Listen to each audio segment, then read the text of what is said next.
হরে কৃষ্ণ। সকলের শ্রীচরণে আমার সশত প্রণাম। আমাদের এই মনুষ্য জীবনটা খুব অল্প সময়ের জন্য, কিন্তু এই অল্প সময়ে আমরা চিরন্তন ভবিষ্যতে বীজ বপন করতে পারি। আজকে আমরা যেভাবে আচরণ করছি, যেভাবে চিন্তা করছি এবং যেভাবে কথা বলছি, সব হচ্ছে আমাদের আগামী জীবনের প্রতিফলন। ভগবানের প্রতি অটুট বিশ্বাস ও নিষ্ঠাবান ভক্তি, এই দুটি হলো আমাদের জীবনের প্রকৃত শক্তি। কষ্ট আসবেই, কিন্তু সেই কষ্টকে জয় করার জন্য আমাদের ভগবানের দিব্য নামের আশ্রয় গ্রহণ করতে হবে। যদি কেউ বলে যে আপনি কিছু পারবেন না, মনে রাখবেন এমন কোনো কাজ নেই যেটা হরিনাম করলে সম্ভব হয় না।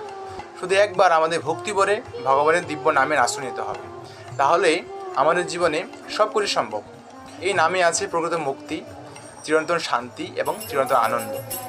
তাই আজ থেকেই শুরু হোক আপনার সত্যিকারের আত্মিক যাত্রা। হরে কৃষ্ণ।